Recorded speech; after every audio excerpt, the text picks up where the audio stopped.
Lumaki sa marangya at komportabling buhay si Alfred.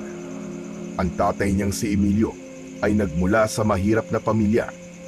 Ngunit dahil sa pagsisikap nito, ay nagawa nitong makaahon sa kahirapan. Nagmamay-ari ang pamilya ni Alfred ng malawak na nyugan, palaisdaan, manukan at taniman ng lansones at rambutan sa kanilang baryo. Isa lamang ang kapatid ni Alfred. Yun ay ang nakatatanda niyang kapatid na si Andres. Ang kanilang ina naman ay namatay noong binatilyo pa lamang si Alfred dahil sa colon cancer. Dahil bunso, ay lumaki si Alfred na nasusunod palagi ang gusto at luho niya. Hindi niya na itinuloy pa ang kanyang pag-aaral dahil alam niya na kahit hindi siya mag-aral at magtrabaho, ay mabubuhay siya sa dami ng pera ng kanyang ama. Alam ni Alfred na kapag nawala ang kanyang ama, ay dalawa lamang sila ng Kuya Andres niya ang maghahati sa lahat ng ari-arian nito. Hindi man niya nais mamatay ang kanyang ama, ay hindi na siya makapaghintay na mapunta sa kanya ang parte ng kanyang mana. Dumating na nga sa punto na masyado nang sabik si Alfred na makuha ang kanyang mana. Nais niya nang malaman kung magkano ang perang makukuha niya dahil may balak siyang magtungo sa syudad at doon na manirahan. Gusto niya nang umalis sa baryo nila dahil alam niya na mas magandang mabuhay sa lungsod, lalo na kung marami siyang pera. Isang umaga, tahimik na nag-aalmusal sina Alfred at ang kanyang ama na si Emilio. Wala roon ang kapatid niya dahil nakabukod na ito at may sarili ng pamilya. Hindi mapakali si Alfred dahil kanina pa siya may nais na itanong kay Emilio at nag-iipon lang siya ng lakas ng loob. Alfred, iho, ayos ka lang ba? Kanina ka pa parang balisa dyan. May problema ka ba? Wala naman po, Papa. Ano kasi, may gusto lang po sana akong itanong sa inyo. Ano ba yon? Sige lang, magsalita ka. Papa, posible bang makuha ko na po ang mana ko? Natigilan si Emilio at mataman siya nitong tinitigan. Bumakas ang pagtataka sa mukha nito sa tanong na yon ng kanyang anak na si Alfred. Hindi pa posible yun, iho. Makukuha mo lang ang mana mo kapag wala na ako sa mundong ito. Teka, bakit mo nga pala na itanong yan? Mangyaring gusto ko po kasi magtayo ng sarili kong negosyo, Papa. Ayoko pong umasa sa inyo habang buhay. Matagal ko na po itong plano pero wala po akong budget kaya hindi ko magawa-gawa. Hindi ba pinapamahala ko na sa iyo ang manukan? Bakit hindi na lang yun ang hawakan mo? Mas magagabayan pa kita at ng Kuya Andres mo. Hindi ko po gustong manukan, Papa. Ang gusto ko, negosyo na ako mismo ang bubuo. Saka, hindi niyo po ba narinig ang sinabi ko? Ayoko nang umasa sa inyo, lalo na kay Kuya Andres. Panigurado na tutulong nga siya pero marami akong maririnig sa kanya na kung ano-ano. Ginagabayan ka lang ng kuya mo. Huwag mo sanang masamain yun. Pero matanong lang kita, ano bang negosyo ang iniisip mo? Isang construction business, Papa. Magsusupply ako ng mga construction material sa mga malalaking proyekto. Malaki ang kita sa ganun, lalo na kung sa Maynila ako itatayo ang negosyo ko. Natahimik si Emilio. Nahulog ito sa malalim na pag-iisip. At dahil doon, ay umasa si Alfred na papayag ito sa hiling niya. Iho, hindi simpleng bagay ang hinihingi mo. Alam ko naman yun, Papa. Pero isipin niyo na lang ang magagawa ko kapag nakuha ko ng mana ko. Hindi na ako masasabihan ng ibang kamag-anak natin na palagi na lang akong umaasa sa inyo. Kaya, Papa, ibigay niyo na sa akin ang mana ko kahit buhay pa kayo. Pag-iisipan kong sinabi mong yan, Alfred. Gaya ng sinabi ko, hindi simpleng bagay ang gusto mong gawin ko. Ano bang mahirap sa gusto ko, Papa? Ayaw mo ba na makita ang gagawin ko sa mana ko habang buhay pa kayo? Hayaan mo muna akong pag-isipan ng bagay na yan, anak. Kumain ka na at wag muna natin pag-usapan ang bagay na yan. Bad trip naman oh. Minsan na nga lang mag-request, hindi pa ibigay. Bagamat hindi nakuha ni Alfred ang sagot na gusto niya, ay alam niyang mas mabuti ng pag-iisipan yun ng tatay niya kaysa sa pagtanggi ang nakuha niya. Ngunit sa puso niya, gusto niyang makuha ang mana niya nang hindi na kailangan hintayin pang mawala ang kanyang ama. Hindi na siya makapaghintay na makaalis sa lugar nila at mabuhay sa makulay at magulong syudad. Sa mga sumunod na araw, walang araw na lumipas na hindi binabanggit ni Alfred sa kanyang ama ang tungkol sa kanyang mana. Sa umaga habang nagkakape, sa tanghali habang kumakain, at sa gabi bago matulog. Lagi niyang kinukulit ang kanyang ama. Ngunit kahit na anong gawin niya, nananatiling matigas si Emilio sa kanyang desisyon na pag-iisipan nito ng gusto ang bagay na yon. Isang umaga, pinuntahan ni Alfred ang kanyang amang si Emilio sa nyugan. Kahit na meron itong kausap, ay sumingit siya at tinanong ito tungkol sa kanyang mana. Papa, napag-isipan niyo na po ba? Pinag-iisipan ko pa rin, iho. Huwag mo ko madaliin.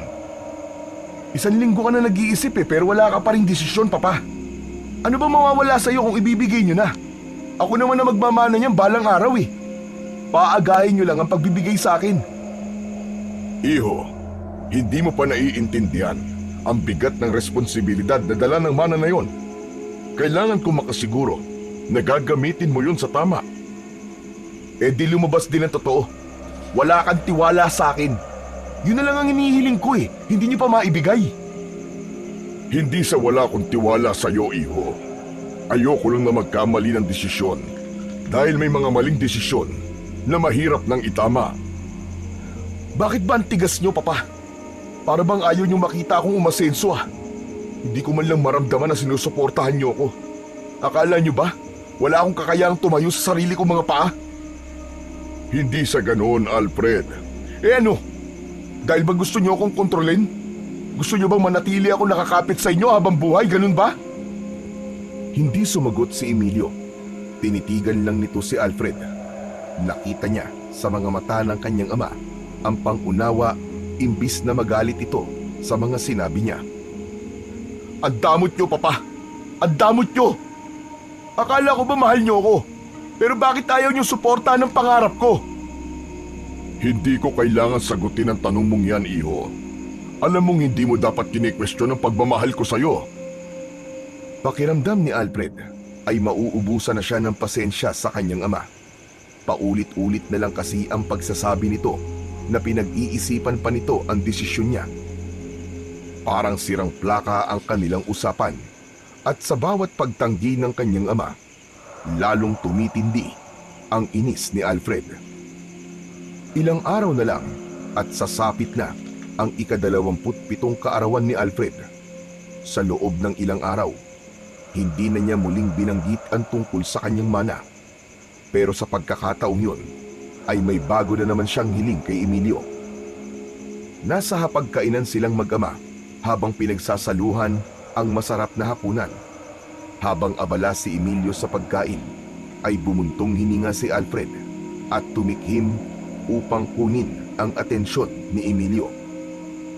Papa, may gusto po sana akong hilingin sa paparating na birthday ko. Sana naman pagbigyan niyo na ako at wag na kayong tumanggi. Ano ba yon, Alfred? Gusto ko po ng engranding selebrasyon. Yung hindi basta-basta. Engranding selebrasyon? Oo, Papa. Gusto ko na dito ganapin sa mansyon natin. Sa may poolside. Tapos may live band. Gusto ko maraming pagkain. Lechon, seafood buffet, pati imported na alak. Dapat bumabaha. Gusto ko may fire dancers din para mas maganda ang ambience. Iimbitahan ko ang lahat ng mga mayayaman kong kaibigan. Kaya ayoko mapahiya, Papa. Siyempre, kailangan may mga VIP guests. Yung mga kakilala nating negosyante at politiko, iimbitahin ko na rin. Napataas ang kilay ni Emilio na para bang hindi ito sigurado kung seryoso o nagbibiro lang si Alfred. Sandali lang, iho. Parang masyado naman yatang magarbo yan para sa isang kaarawan. Ayaw mo bang magbakasyon na lang sa ibang bansa? Deserve ko naman siguro yun, Papa. Hindi ba hanggang ngayon wala pa rin kayong desisyon sa request ko na makuha ng mana ko? Baka naman pati sa request ko na engranding birthday celebration biguin niyo pa rin ako.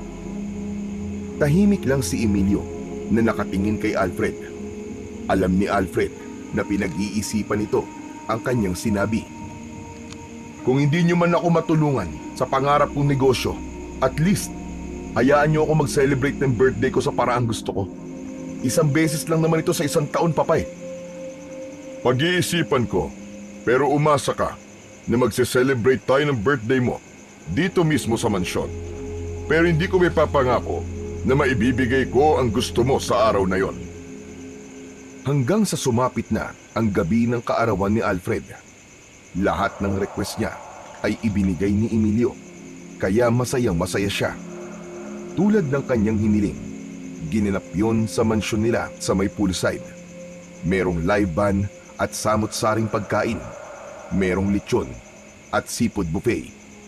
Dumating ang kanyang mga dating kaklase, ibang kilalang negosyante at maging mga politiko na inimbitahan niya. Halos buong gabi siyang nagpakasaya, uminom ng mamahaling alak at nakipagkwentuhan sa kanyang mga bisita.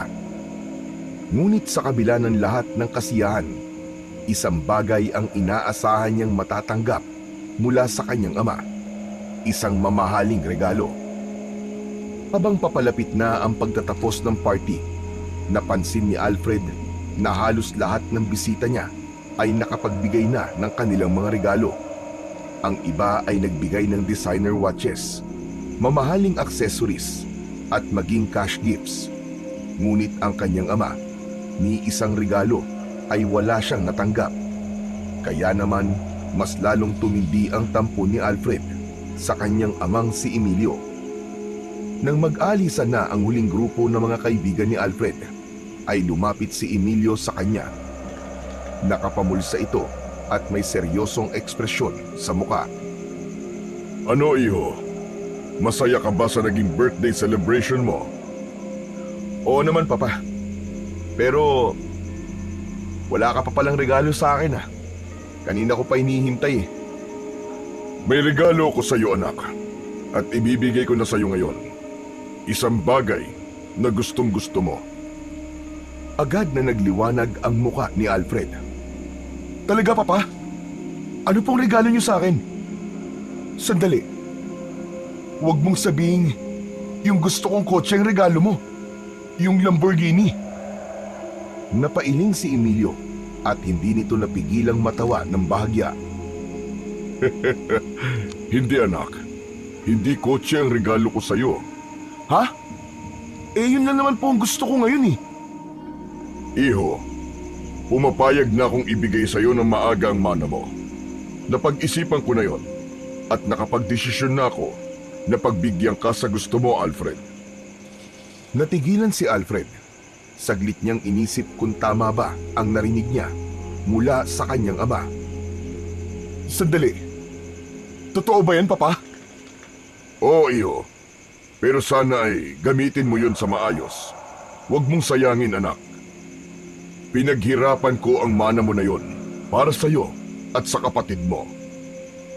Labis ang tuwa ni Alfred at hindi niya na napigilang mapangiti ng malaki. Sa wakas, makukuha na rin niya ang mana niya nang hindi na niya kailangan maghintay na mawala ang kanyang ama. Maraming salamat, Papa. Pero pwede bang i-convert mo na lang lahat sa pera para magamit ko na kagad sa negosyong gusto kong itayo? Kung yan ang gusto mo, ipapaasikaso ko na kagad sa abogado ang lahat para maibigay na sa iyo ang parte mo sa mana. Sa sobrang saya ni Alfred, niyakap niya ang kanyang ama. Isang bagay na matagal niya nang hindi ginagawa. Papa, maraming salamat talaga. Hindi niyo alam kung gaano niyo ako napasaya ngayon, Papa. Tumangulang si Emilio at hindi na ito nagsalita pa. Pero hindi yun pinansin ni Alfred. Ang mahalaga, ay makukuha na niya ang kanyang mana at magagawa na niya ang kanyang gusto. Ilang araw matapos ang engranding selebrasyon ng birthday ni Alfred, sinabi ni Emilio sa kanya na pinoproseso na ng abogado ang paghahati ng mana at malapit na niyang matanggap ang kanyang bahagi. Labis ang tuwa ni Alfred sa balitang yon, ngunit hindi naging madali ang lahat. Nang malaman yon ng kanyang nakatatandang kapatid, agad itong tumutol at nagalit kay Emilio. Ayon sa kanyang kuya, kilala niya si Alfred bilang gastador at walang ingat sa paghawak ng pera. Ayon dito, ay sigurado ito na hindi magagamit ni Alfred ng tama ang mana nito. Ngunit buo na ang desisyon ni Emilio at anito ay may tiwala ito kay Alfred. Makalipas ang ilang buwan, natanggap na ni Alfred ang kanyang mana sa pamamagitan ng isang tseke na naglalaman ng milyong-milyong halaga. Halos hindi siya makapaniwala nang mahawakan niya yon. Agad siyang nagpunta sa bangko upang ideposito ang tseke sa kanyang account. Isang umaga, maagang nagising si Alfred. Masaya siya dahil alam niyang yun na ang huling araw niya sa bahay ng kanyang ama. Matapos ang mabilis na almusal, agad siyang nagtungo pabalik sa kanyang silid upang mag-impake. Kumuha siya ng ilang piraso ng mamahalin niyang damit, sapatos at ilang mahahalagang dokumento. Hindi niya balak magdala ng maraming gamit. Nasa bangko na ang kanyang pera at alam niyang kaya niyang bilhin ang kahit na anong kailangan niya pagdating niya sa Maynila. Habang bumababa siya ng hagdan, hawak ang kanyang maleta, ay nakasalubong niya si Emilio. Sandaling nagtagpo ang kanilang mga mata bago nagsalita ang kanyang ama. Iho, saan ka pupunta? Bakit ang laki naman yata ng dala mong maleta? Magbabakasyon ka ba? Pupunta na po ako sa Maynila, Papa. Oo nga pala. Sisimulan mo na ba ang negosyong sinasabi mo? Opo. Iho, ibinigay ko sa iyo ang mana mo dahil may tiwala ako sa iyo. Sana gamitin mo yun na maayos at huwag mong hayaan na mauwi sa wala ang pinaghirapan ko ng ilang taon. Natigilan si Alfred sa kanyang narinig. Hindi niya nagustuhan ang tono ng kanyang ama na para bang duda pa rin ito sa kanya. Pambihira. Kung talaga may tiwala ka sa akin, bakit mo pa kailangang ipaalala yan? Para kasing hindi ka sigurado kung kaya kong hawakan ang sarili kong pera eh. Sana hindi mo na lang ibinigay ang mana ko kung ganyan din lang naman ang mga sasabihin mo sa akin, Papa. Bahagyang napabuntong hininga si Emilio. Iho, hindi yun ang ibig kong sabihin sa iyo. Tama na, Papa. Huwag na natin pag-usapan yan. Kailangan ko na umalis. Hindi na hinintay pa ni Alfred na makapagsalita ang kanyang ama. Dire-diretso siyang lumabas ng bahay at hindi man lang lumingon. Hindi man lang niya naisipang magpaalam ng maayos sa kanyang amang si Emilio. Sa puntong yon, ang tanging nasa isip niya ay ang bagong buhay na naghihintay sa kanya sa syudad. Pagdating ni Alfred sa Maynila, agad siyang nabuhay ng marangyang pamumuhay. Bumili siya ng isang malaking bahay sa isang eksklusibong subdivision. Meron yung sariling swimming pool at pinuno niya ang kanyang garahe ng mamahaling sasakyan. Hindi siya nagdalawang isip na gumastos ng malaki sa mga mamahaling kasangkapan, branded na damit at mga alahas. Pakiramdam niya, sa dami ng perang nasa kanya, ay hindi niya yon mauubos. Sa halip na itayo ang negosyong sinabi ni Alfred sa kanyang ama, ay iginugol ni Alfred ang kanyang oras sa walang humpay na paglalakwatsa at paglustay ng pera. Nagpunta siya sa mga sikat na resort, nagbakasyon sa ibang bansa at namuhay na parang isang hari. Madalas siyang sumasali sa high-stakes na sugal at kahit palaging talo ay hindi niya alintana ang nawawalang pera sa kanya. Naging bahagi ng kanyang gabi-gabing buhay ang pagpunta sa mga mamahaling bar kasama ang mga bago niyang kaibigan na gaya niyang happy-go-lucky at mahilig sa luho. Umaga na siya kung umuwi. Lasing at pagod si Alfred sa walang katapusang kasiyahan. habang patuloy na nababawasan ang kanyang milyong-milyong yaman.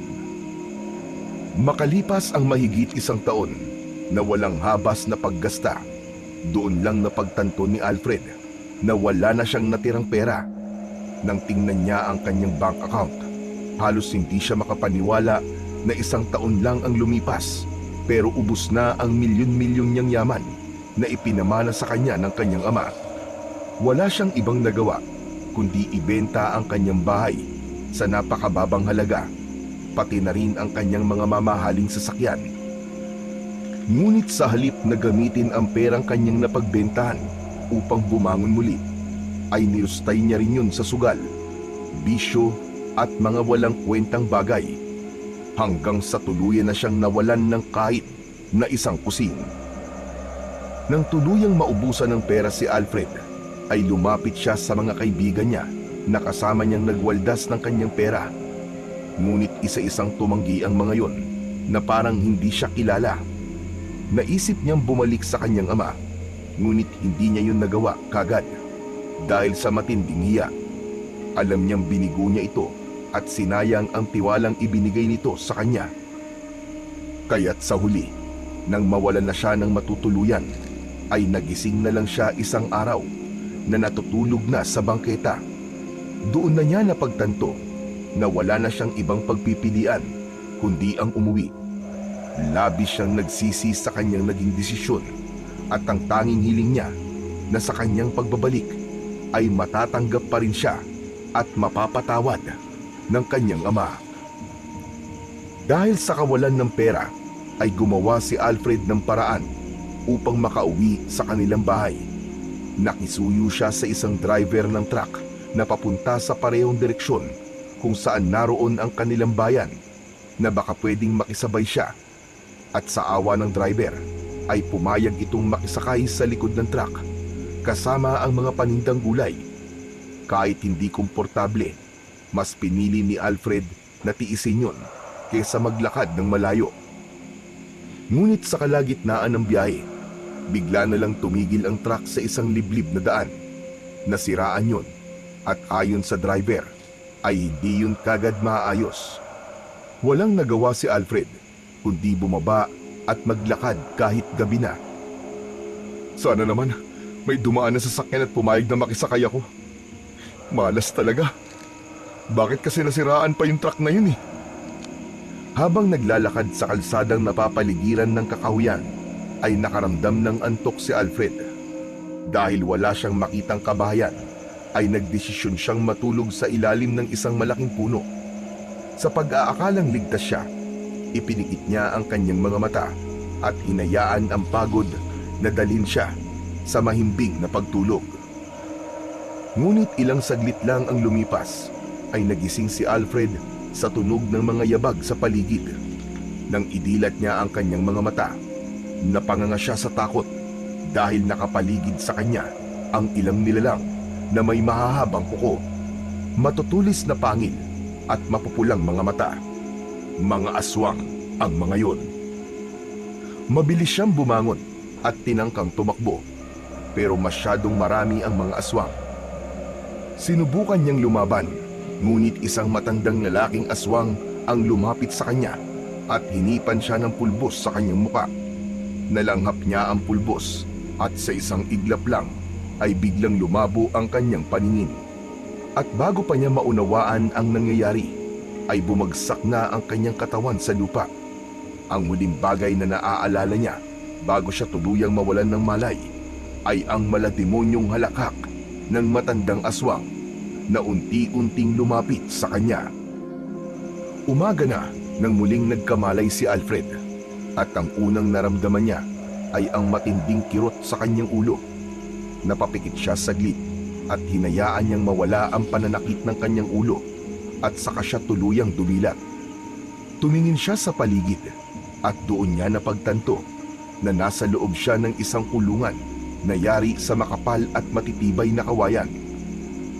Nakatayo ang kulungan sa malawak na lupa, at may iba pa roong kulungan na may mga tao ring nakakulong. May mga tao siyang kasama sa kulungan, mga matatanda, lalaki, babae, at kahit mga bata. Lahat ay may takot at pagod sa mga muka. Mabilis na bumangon si Alfred at lumapit sa gilid ng kulungan. Malakas niya yung niyugyug, ngunit hindi niya yun nagawang sirain. Muling sinubukan ni Alfred na sirain ang kulungan at sinipa pa niya yun, ngunit hindi natinag ang kulungan. Hanggang sa nagsimula na siyang sumigaw. "Tulungan niyo ako! Tulungan niyo ako! Palabasin niyo ako rito!" Ngunit walang sino man ang sumagot. Tahimik lang ang lahat ng tao na naroon na nakatingin sa kanya, na para bang tinakasan na ng pag-asa ang mga ito. Sa inis at takot, muli niyang sinubukang yugyugin ang kulungan, ngunit isang boses ng batang lalaki ang pumigil sa kanya. Huwag mo nang sayangin ang lakas mo, kuya. Mamaya, kakailanganin mo yan. Napatingin si Alfred sa nagsalita. Isang payat na batang lalaki na sa tingin niya ay 10 taong gulang ang nakita niyang nakaupo sa isang sulok. Madungis ito at mukhang matagal nang hindi nakakakain ng maayos. Lumapit si Alfred sa bata dahil yun lamang ang nagsalita sa dami ng mga taong kasama niya sa kulungan.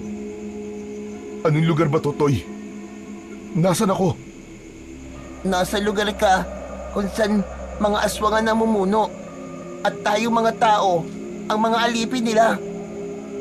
Magsasalita pa sana si Alfred, ngunit hindi niya na yun nagawa nang makita niyang may mga lalaking papalapit sa kulungan. Sa unahan ng mga lalaki ay may isang lalaki na matangkad. Kayumanggi ang balat at ang katawan ay malaki at maskulado. Malamig ito kung tumingin at seryoso ang muka. Tumigil ang lalaki sa harap ng kulungan at tumingin ng diretso kay Alfred. Ikaw ba ang bagong biyag dito? Anong pangalan mo? Alfred. Ako si Alfred. Ako naman si Macario. Ako ang supremo o pinuno ng mga aswang sa lugar na ito. Pakawalan mo ako rito! Ayoko dito! Pakawalan mo ako rito! Lahat ng taong nandito sa aking kuta ay pagmamayari ko na. At may mga patakaran sa lugar na ito. Kaya't kung gusto mong mabuhay, matutok at sumunod. Dito, hindi libre ang pagkain. Kailangan mo magtrabaho para mabuhay. Kung hindi ka kikilos, mamamatay ka sa gutom. At isa pa, huwag mo nang tangkain pag tumakas. Dahil sa oras na mahuli ka, paparusahan kita sa paraang hindi mo pa nararanasan sa buong buhay mo. Napaisip ng mabilis si Alfred. Alam niyang wala siyang laban kung tatangkain niyang tumakas, kaya sinubukan niyang magmakaawa sa ibang paraan. "Ang tatay ko! Mayaman ang tatay ko! Kung gusto mo ng pera, bibigyan kita ng kahit magkano! Basta palayain mo lang ako dito! Maawa ka na!" Wala akong pakialam sa pera. Hindi pera ang nagpapagalaw ng mundo rito. Kaya walang silbi sa akin kahit gaano pa karami ang perang meron ka. Matapos yun, ay tumalikod na si Macario at naglakad palayo kasama ang mga tauhan nito. Naiwan naman si Alfred na nakaupo sa lupa. Hindi pa rin siya makapaniwala sa sinapit niya. Wala na siyang pera, wala siyang kakampi, at ngayon, isa na siyang alipin ng mga aswang. Makalipas ang ilang sandali, ay bumukas ang kulungan at agad na pumasok ang ilang lalaki na may hawak na matatalim na itak at mahahabang sibat. Itinulak ng mga ito ang mga nakakulong palabas at pinapila ang bawat isa habang may matinding takot na nakapaskil sa kanilang mga muka. Tahimik ang lahat at takot na takot kahit walang sinasabi ang mga bantay. Maya-maya pa ay naglakad na ang lahat at nakisabay na lang si Alfred dahil wala siyang ideya kung ano ang gagawin nila. Habang naglalakad, nasilayan ni Alfred ang paligid. Malawak ang lupain at sa di kalayuan ay may taniman na mga gulay.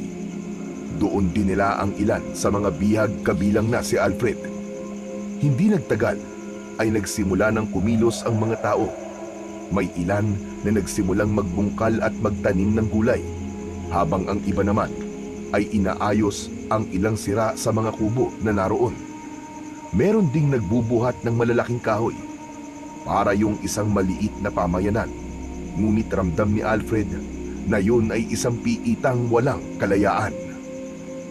Sa gitna ng pagmamasid ni Alfred ay lumapit sa kanya ang batang si Toti na may hawak na pambungkal ng lupa. Kuya Alfred, kailangan mong kumilos. Kung hindi ka magtatrabaho, hindi ka makakakain mamayang gabi. Ito ang pambungkal ng lupa oh. Magbungkal ka para makita ng mga aswang na kumikilos ka. Nagpapatawa ka ba? Hindi ako kailanman nagbungkal ng lupa. Wala akong balak gawin yan. Kuya Alfred, wala kang pagpipilian. Kung gusto mo mabuhay dito, matuto kang makisama at magtrabaho. Hindi sumagot si Alfred. Tinignan niya ang mga aswang na nasaan yung tao na nakabantay sa hindi kalayuan. Hindi niya pa rin matanggap ang kanyang sitwasyon. Hindi ako magtatagal dito at gagawa ko ng paraan upang makaalis at makabalik sa mansyon namin. Marami na nagtangkang umalis sa lugar na to, Kuya Alfred. Pero wala pa nagtatagumpay. Yung iba, napaparusahan ng sobra. May iba rin na pinatay ng mga aswang at ibinaon sa lupa. Nanlamig si Alfred sa kanyang narinig. Hindi niya maiwasang makaramdam ng takot. Pero hindi niya hinayaang lamunin siya ng takot na yon at patuloy niyang inisip na kailangan niyang makaalis sa impyernong lugar na yon. Lumayo si Alfred sa bata at nagtungo sa ilalim ng isang matandang puno. Umupo siya sa ilalim nun upang makaiwas sa nakakapasong sikat ng araw. Pinanood niya ang mga taong abala sa pagtatrabaho. Pinagmamasdan niya ang bawat galaw ng mga yon, ang mga pawisang muka, ang mabibigat na kilos at ang pangamba sa kanilang mga mata. Habang nag-iisip ng paraan upang makatakas, nagulat si Alfred nang lumapit sa kanya si Macario. Matalim ang mga titig na ibinato niya sa lalaki. Kung ako sa'yo, magtatrabaho na ako. Huwag mo akong itulad sa mga taong ginagawa niyong alipin dito. Hindi ako pinalaki ng tatay ko para maging alipin. Kung ano man ang buhay mo sa labas, kalimutan mo na yon. Dito, isa kang alipin. Isa ka ng pag-aari ko. Nagngit-ngit ang mga mata ni Alfred, ngunit hindi siya natinag. Sa halip, tumayo siya at hinarap si Macario ng buong tapang. Para sabihin ko sa'yo, hindi ako magtatagal dito. Makakaalis din ako sa lugar na ito. Tignan na lang natin kung hanggang saan ang tapang mo. Nakangising lumayo si Macario at iniwan si Alfred na lalong nag-apoy ang damdamin. Alam niyang hindi magiging madali ang pagtakas niya, pero mas lalong hindi siya papayag na manatili sa impyernong lugar na yon. Maghapon na walang ginawa si Alfred, kundi ang panoorin ang mga taong nagpapakahirap sa ilalim ng tirik na araw. Pawis na pawis ang mga ito habang nagbubungkal ng lupa, nagtatanim at nagbubuhat ng mabibigat na kahoy para sa mga kubo. Ang iba naman ay patuloy sa paggawa ng kung ano-anong kailangang tapusin na waring sanay na sa ganoong kalakaran. Samantala, si Alfred ay nakaupo lang sa ilalim ng isang puno. Patuloy siyang nag-iisip kung paano makakatakas sa lugar na yon, pero wala siyang maisip na paraan. Hindi nagtagal ay nakaramdam na siya ng pagkalam ng sikmura, ngunit wala siyang nakitang kahit na anong pagkain. Ang tanging bagay na napansin niyang pwede niyang ilaman sa kanyang tiyan ay ang tubig mula sa isang bukal kung saan umiinom ang ibang tao. Wala siyang nagawa kundi magtungo roon upang uminom ng tubig at pansamantalang maibsan ang kanyang gutom na nararamdaman. Nang magsimulang lumubog ang araw, ay tumigil na sa trabaho ang mga tao. Isa-isang pumila ang mga yon sa isang lugar kung saan may namimigay ng pagkain. Napansin ni Alfred na sa unahan ng pila ay may mga nilagang kamote at saging na inaabot sa bawat tao ng isang babae na seryoso ang muka at may mahabang itim na buhok. Nakita niya na pagkakuha ng mga tao sa kamote at saging ay kagad na kinakain ng mga ito dahil sa gutom. Agad na pumila si Alfred at sinabayan ang iba habang unti-unting lumalapit sa pinagmumulan ng pagkain. Sa bawat takbang, mas lalo niyang naramdaman ang panghihina ng kanyang katawan dahil maghapon na puro tubig lang ang inilalaman niya sa kanyang sikmura. Hanggang si Alfred na nga ang nasa unahan ng pila. Iniabot niya ang kamay upang kunin ang dapat sana ay para sa kanya. Ngunit ang babaeng namimigay ng pagkain ay tumigil at tumingin lang sa kanya ng walang emosyon. Hindi ito nagsalita, hindi gumalaw, at hindi siya inabutan ng pagkain. Ano tinutunga-tunga mo dyan? Akin ang pagkain ko, gutom na ako. Hindi pa rin nagsalita ang babae hanggang sa lumapit na si Macario habang may nakakalokong ngisi sa muka. Wala kang matatanggap na pagkain ngayong gabi. Tiisin mo ang gutom. Ano? Pero gutom na ako. Bakit sila lang ang binibigyan nyo? Hindi ka nagtrabaho maghapon, hindi ba? Sinabi ko na sa'yo na magtrabaho ka, pero pinili mo pa rin na manatili sa ilalim ng puno upang magpahinga. Nakikita namin ang bawat kilos nyo rito, kahit marami kayo. Wala kayong karapatan na gutumin ako. Bigyan nyo ako ng pagkain ngayon din. Kung ayaw mong maparusahan, bumalik ka na sa kulungan mo. Dahil kahit maglupasay ka dyan, ay wala kang pagkain na matatanggap. Gigil na gigil si Alfred ng mga sandaling yun. Gusto niyang sumigaw at magwala, pero alam niyang walang saysay kung gagawin niya yon. Wala siyang laban sa mga bumihag sa kanya. Galit na galit siyang lumayo sa pila habang pinipigilan ang sarili na sumabog sa galit. Isang lalaking may dalang sibat ang sumunod kay Alfred upang siguraduhin na babalik siya sa kanyang kulungan. Wala siyang nagawa kundi maglakad pabalik sa loob ng kulungan. Umupo siya sa isang sulok at naramdaman niyang unti-unti siyang nilamon ng kanyang galit at gutom. Makalipas ang ilang minuto, isa-isa nang pumasok ang ibang tao sa kulungan. Lahat ay pagod at kulang na lang ay gumapang sa bigat ng maghapong trabaho. Ang bawat isa ay naghanap ng mahihigaan, kaya naging masikip na ang kulungan na mas lalong ikinairita ni Alfred. Hindi alam ni Alfred kung paano natitiis ng mga naroon na mahiga sa matigas na kahoy na siyang sahig ng kulungan. Si Alfred na nakaupo sa isang sulok ay hindi pa rin makapaniwala sa kanyang sitwasyon.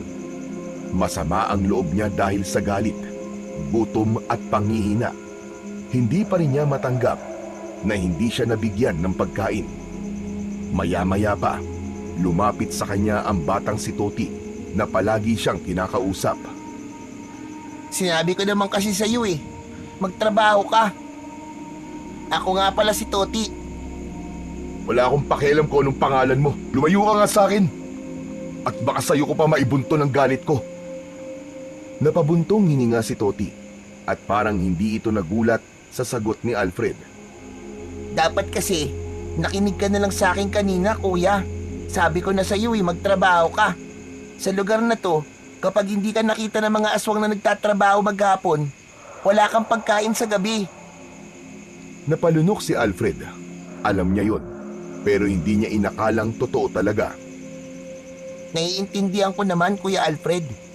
Halos lahat ng unang beses na dumating dito, hindi rin kagad nagtatrabaho. Gaya mo, akala nila, madali silang makakatakas sa lugar na ito. Hindi mo ako naiintindihan eh. Buong buhay ko, hindi ko kailangan magtrabaho para sa pagkain. Mayaman kami. Mayaman na mayaman kami. Dito, kuya, walang mayaman, walang mahirap. Lahat tayo dito alipin. Lahat tayo ay nasa ilalim ng mga aswang, lalo na si Macario. Masasanay ka rin, Kuya Alfred. Lahat kami ay ganyan din kami nung una, kuya. Iniwanan na siya ni Toti at bumalik na sa kabilang sulok. Patuloy na umaalingaw-ngaw sa isip ni Alfred ang sinabi ni Toti na masasanay din siya. Pero wala siyang plano na masanay gaya ng mga taong naroon dahil naniniwala siya na hindi siya magtatagal sa impyernong lugar na yon. Hindi siya alipin, hindi siya dapat naroon at gagawin niya ang lahat para makaalis. Sa paglipas ng mga oras ay mas lalong naramdaman ni Alfred ang matinding gutom na pumipiga sa kanyang sikmura. Bigla siyang napabangon at mahigpit niyang hinawakan ang kawayan na nagsisilbing rehas sa kulungan na yon. Hayop kayo! Pakawalan niyo ako rito! Hindi ako dapat nandito! Pakawalan niyo ako! Gusto ko nang umuwi sa amin! Pakawalan niyo ako! Sumigaw si Alfred ng paulit-ulit. Walang tigil niyang inuga ang kulungan. Pinagsisipa niya yon upang kunin ang atensyon ng mga aswang na bumihag sa kanya. Hindi ako isang alipin! Naririnig niyo ba ako? Mga halimaw kayo! Pakawalan niyo ako rito! Pakawalan niyo ako! Dahil sa kanyang ingay, nagsimulang magising at mairita ang ibang bihag. Ilang saglit pa, isang lalaki ang tumayo at lumapit sa kanya. Pinatigil siya nito at sinabihan na tumahimik, pero hindi ito pinansin ni Alfred. Sa halip, mas lalo pa siyang nagwala. Mga hayop kayong lahat! Hindi ako katulad niyo! Hindi ako halipin! Pakawalan niyo ako rito! Pakawalan niyo ako! Nagsimula ng mag-usap-usap ang ibang bihag hanggang sa isang lalaki ang biglang sumugod at malakas na sinuntok si Alfred sa muka. Natumba siya at bago pa siya makatayo ay may isa pang sumipa sa kanyang tagiliran. Sunod-sunod na sapak at tadyak ang inabot ni Alfred mula sa mga bihag na naiirita na sa kanyang ingay. Nang tumigil ang mga yon sa pangbubugbog kay Alfred, ay nakahandusay na siya sa sahig na kahoy. Masakit ang buong katawan niya at hindi niya na magawang makagalaw. Nakita niya ang mga taong may hawak na sibat at itak kanina na unti-unting nagbago ang anyo. Ang balat ng mga yon ay tinubuan ng mas makapal na balahibo. Namula ang mga mata at tinubuan ng matutulis na kuko. Ang ngipin ng mga yon ay naging parang malalaking ngipin ng lagari na parang kayang pumunit ng laman. Sa isang iglap ay naging aswang ang mga bantay nila. At sa pinakagitna, nakita ni Alfred si Macario na nasa anyong aswang na rin. Mas malaki yun kumpara sa ibang aswang na naroon. Maya-maya pa ay mabilis na umalis ang mga aswang hanggang sa naglaho na ang mga yon.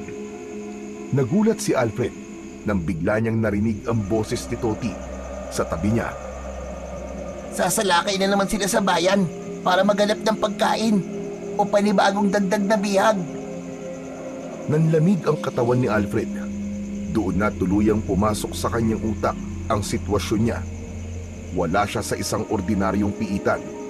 Doon ay hindi na magiging kagaya ng dati ang buhay niya.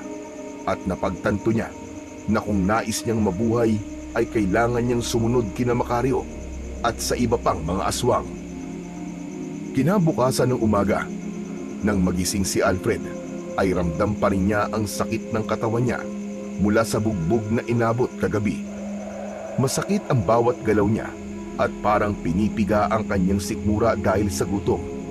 Pero higit sa lahat, ang kanyang isipan ang pinakaapektado.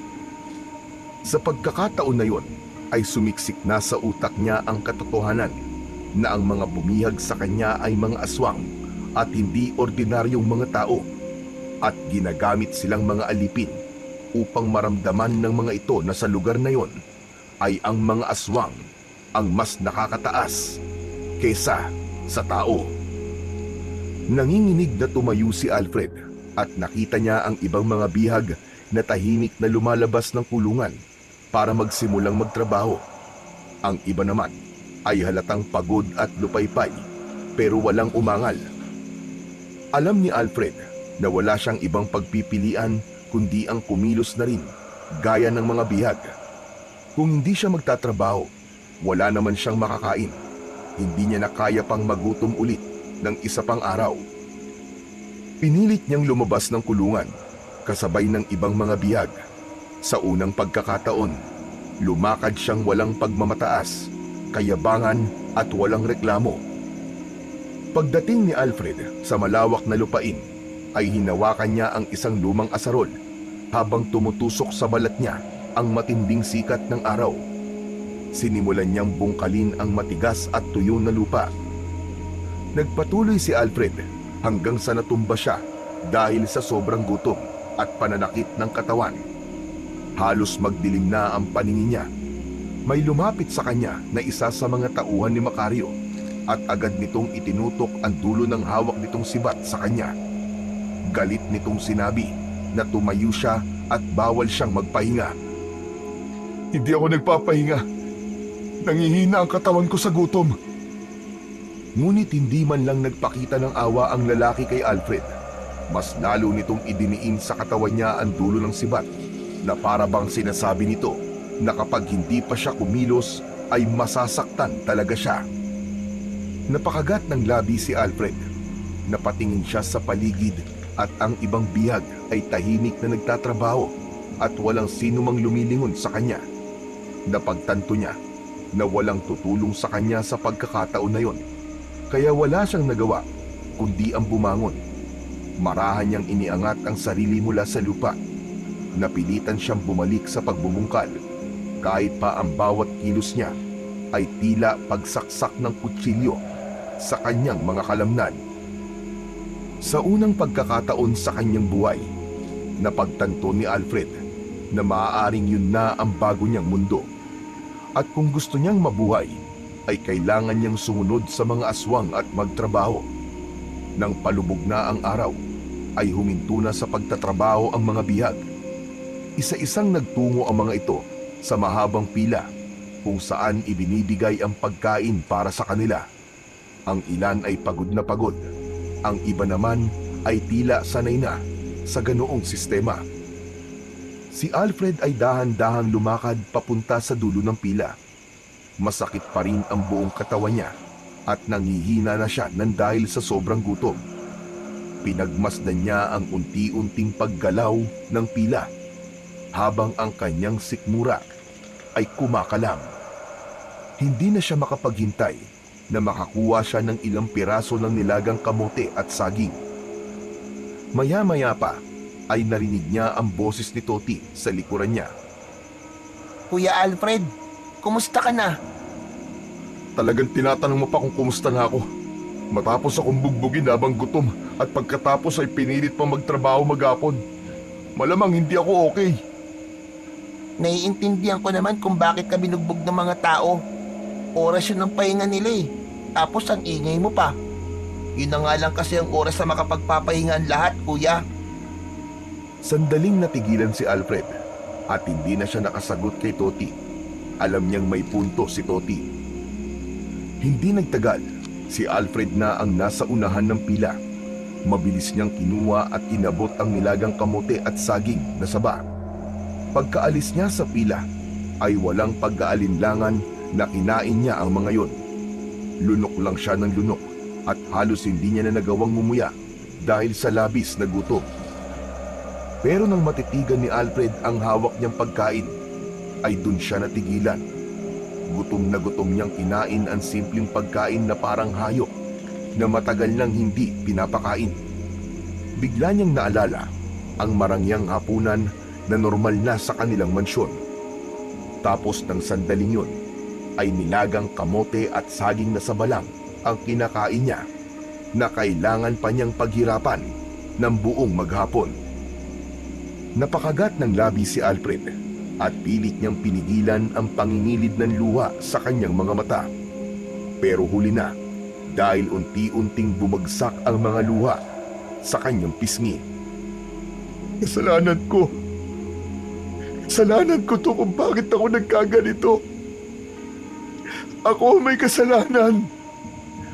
Nanginginig niyang tinuloy ang pagkain habang ang bigat ng katotohanan ay tuluyan ng bumalot sa kanya. Napagtanto niya na yun na ang kanyang karma.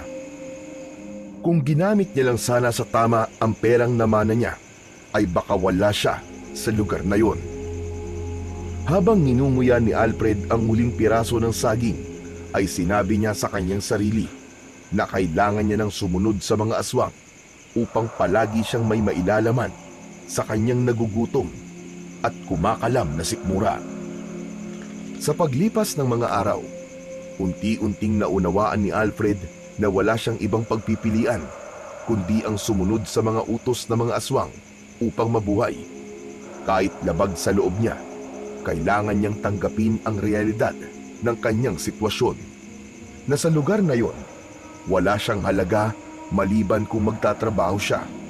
Araw-araw niyang pinilit ang sarili na bumangon mula sa matigas at malamig na sahig ng kulungan upang sumabay sa ibang mga biyag sa pagtatrabaho. Madalas siyang inuutusan na magbungkal ng lupa gamit ang isang lumang asarol, maghakot ng kahoy mula sa kagubatan, o magdala ng malalaking tapayan ng tubig mula sa isang bukal sa hindi kalayuan. Sa bawat araw na lumilipas, pakiramdam niya ay lalo siyang nababaon sa bangungot na hindi niya kailanman inakalang mangyayari sa kanya. Tuwing gabi, natuto si Alfred na makibagay sa mga tao sa kulungan. Hindi na siya nag-iingay o nagrereklamo gaya ng unang gabi niya roon. Napansin niyang ang karamihan sa mga bihag ay tahimik lamang at walang sino man ang naglalakas loob na magsalita ng kahit na ano tungkol sa pagtakas o pag-aaklas. Para bang lahat ng naroon ay tuluyan ng nawalan ng pag-asa. Ngunit kahit pa natutunan na ni Alfred na sumunod at magtiis, hindi pa rin niya inalis sa isip niya ang isang bagay: ang makatakas sa malaimpyernong lugar na yon. Alam niyang imposibleng gawin yon ng pabigla-bigla. Kailangan niyang maging matyaga at maghintay ng tamang pagkakataon. Sa panahon na yon ay naisip niya na mas tama na magtiis na muna siya. Isang gabi, nakaupo si Alfred sa isang sulok ng kulungan. Tahimik niyang pinagmamasdan ang paligid. Hindi niya naiwasang isipin ang mga maling desisyong nagdala sa kanya sa impyernong yon. Naalala niya kung paano niya sapilitang kinuha ang kanyang mana mula sa kanyang ama. Ang pag-alis niya sa kanilang bahay na puno siya ng yabang at tiwala na kaya niyang mabuhay mag-isa nang hindi umaasa sa kanyang pamilya. Sinayang niya ang lahat ng perang nakuha niya, nilustay sa luho at bisyo hanggang sa maubos yun nang hindi niya namamalayan. Hanggang sa dumating na nga ang araw na wala na siyang matakbuhan at napadpad na siya sa isang lugar na kailanman ay hindi niya inakala na meron pala sa mundo. Alam ni Alfred na wala siyang dapat ibang sisihin kundi ang kanyang sarili. Lumingon siya nang maramdaman ang isang presensya sa tabi niya. Si Toti yun. Tulad ng dati, ang bata ay tila palaging nasa paligid niya at laging may gustong sabihin. Kuya Alfred, mukhang natanggap mo na isa ka ng alipin ng mga aswang. Maganda yan, para hindi ka na magutom. Sa ngayon, nakikisama lang ako sa kanila. Pero hindi ibig sabihin nun na nawalan na ako ng pag-asa. Makakaalis pa rin ako sa lugar na to, Toti. Itaga mo yan sa bato. Kung binabalak mo na namang tumakas, Kuya Alfred, wag mo nang ituloy. Wala pang nakakatakas dito ng buhay. Yung iba, hindi na namin nakita ang katawan. May iba pa nga na pinatay sa harap namin para matakot din kami. Sigurado ka bang gusto mo matulad sa kanila? Nagtagpo ang kanilang mga mata. Napakuyom ang kamao ni Alfred. Toti, sisiguraduhin kong hindi ako matutulad sa kanila. Pagpaplanuhan ko ng mabuti ang pagtakas ko rito. Hindi na lang nagsalita si Toti. Sa kabila ng babala ng bata, ay hindi pa rin naupos ang pag-asa niya na makakatakas siya sa lugar na yon ng mga aswang. Isang umaga, isa si Alfred sa mga nautusan ng mga aswang na kumuha ng kahoy na panggatong sa gubat. Nagtungo siya roon, bitbit ang isang matalim na itak. Kasama niya ang ilang bihag. Malapit lang sa kanila ang mga bantay habang tinitignan ang bawat galaw nila. Sa paghahanap ng panggatong ay hindi na malayan ni Alfred na napalayo na siya sa ibang mga biyag hanggang sa nakita niya sa pagitan ng mga punong kahoy ang isang makipot na daan na bahagyang natatabunan ng mga sanga at dahon. May kung anong kakaibang naramdaman si Alfred sa bahaging yun ng gubat. Parang may humihila sa kanya upang magtungo siya roon. Sinulyapan niya ang mga kasama niya na abala pa rin sa kanilang ginagawa. Napalunok si Alfred bago marahang naglakad palapit sa makipot na daan. Pero bago pa siya makalapit ng gusto, ay may lumapat na malamig na bagay sa kanyang batok. Napahinto siya at nakaramdam siya ng kilabot na gumapang sa kanyang katawan. Dahan-dahan siyang lumingon. Isang bantay ang nasa likuran niya habang nakatutok ang hawak nitong matulis na sibat sa kanyang batok. Hoy! Hindi maaaring magtungo at sino man sa inyo dyan. Bakit? Ano bang meron dyan? Huwag ka na magtanong. Basta tandaan mo, kapag nakita kitang muli sa bahaging ito ng gubat, ikaw mismo magiging sunod na panggatong. Muling nanlamig ang katawan ni Alfred. Hindi niya na hinintay pa lumalim ang usapan. Marahan siyang umalis sa parting yun ng gubat at bumalik sa lugar kung saan naroon ang ibang bihag. Nang bumalik ang atensyon ni Alfred sa pagputol ng kahoy, ay hindi niya naiwasang mapatingin muli sa makipot na daan. Hindi mawala sa isip niya ang tanong kung anong meron sa bahaging yun ng gubat at bakit mahigpit na ipinagbabawal ang pagpunta roon. Pinabukasan ng umaga, maagang sinimulan ni Alfred ang kanyang gawain tulad ng nakagawian sa mga nakalipas na araw. Hawak ang isang lumang pala. Buong puwersa niyang binungkal ang matigas na lupa. Sa sandaling yun, ay patuloy na iniisip ni Alfred ang makipot na daan sa gubat. Patuloy ang pagtatanong niya sa kanyang sarili kung bakit bawal ang magtungo roon. Napansin ni Alfred si Toti na abala sa pagtatanim. Pasimple siyang lumapit dito habang patuloy sa pagtatanim ang bata. Toti, may itatanong sana ako sa iyo eh. Ano yon, Kuya Alfred? Alam mo ba yung kung ano nasa dulo ng makipot na daan sa gubat? Natigilan si Toti at saglit na tumingin kay Alfred, saka muling ipinagpatuloy ang pagtatanim. Bakit mo na itanong, Kuya Alfred? Wala lang. Napunta kasi ako rong kahapon habang kumukuha ako ng panggatong. Tapos sabi sa akin ng isang bantay, bawal daw magpunta ron.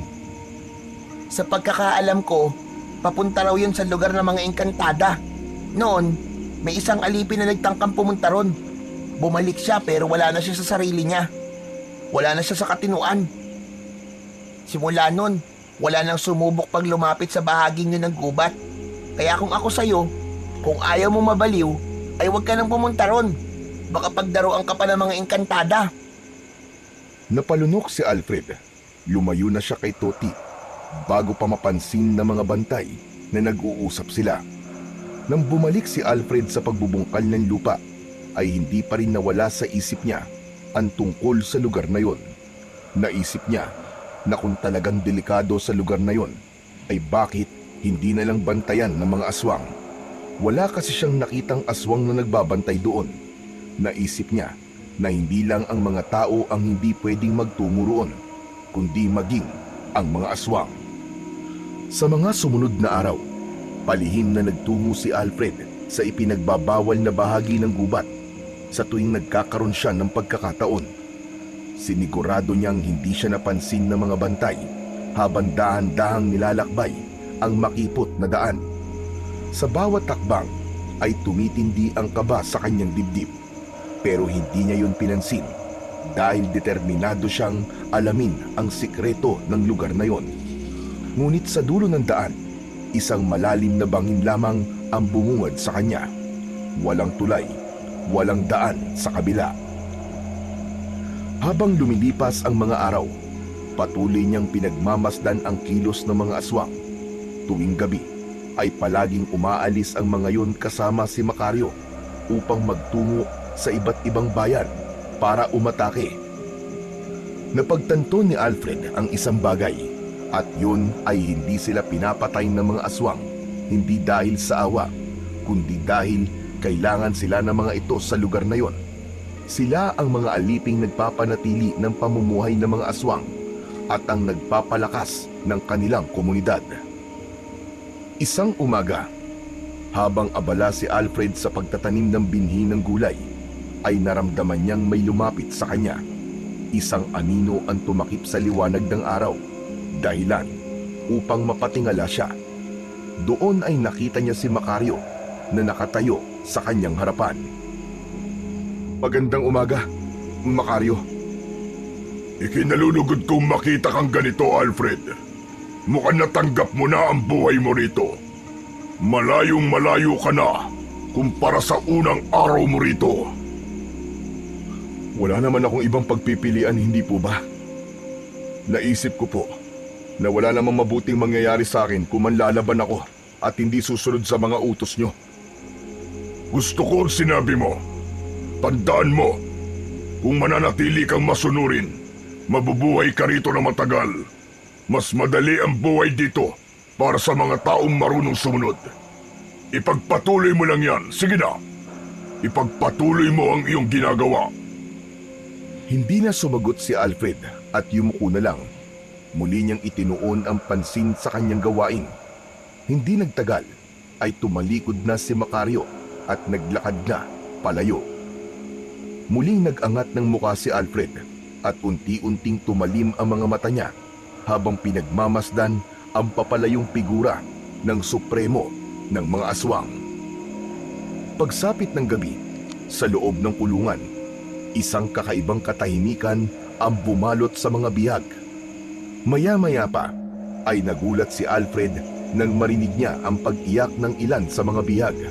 Ang iba naman ay mahigpit na nakayakap sa kanilang sarili habang nanginginig sa takot. Mula sa kanyang kinauupuan ay tumayo si Alfred at lumapit siya kay Toti na tahimik na nakaupo sa tabi ng rehas na kawayan. Maging ang bata ay malungkot. Toti, ano nangyayari? Bakit balisa silang lahat? Bakit sila nag-iiyakan? Hindi sumagot si Toti. Tumingala ito sa kalangitan. Sinundan ni Alfred ang tingin nito at doon niya napansin ang isang bagay na hindi niya agad binigyan ng pansin kanina. Bilog ang buwan. Isang napakaliwanag at perpektong bilog na buwan ang nasa madilim na kalangitan. Toti, may kinalaman ba ang bilog na buwan kung bakit sila takot na takot? Oo, Kuya Alfred. Tuwing bilog ang buwan, may ritual na ginagawa ang mga aswang sa lugar na to. Ano? Anong klaseng ritual? Isa sa atin ang iaalay kay Macario. Pinapatay nila ang isa sa mga bihag at inaalay ang dugo sa kanya. Narinig ko noon na sa tuwing nakakainom ng sariwan dugo si Macario kapag bilog ang buwan, ay mas lalo tong lumalakas. Kung ganun, maaaring ako o ikaw ang iaalay mamaya kay Macario? Ganun na nga, Kuya. Kaya lahat ay natatakot kasi walang nakakaalam sa atin kung sino ang iaalay mamaya sa ritual. Biglang nanlamig ang pakiramdam ni Alfred.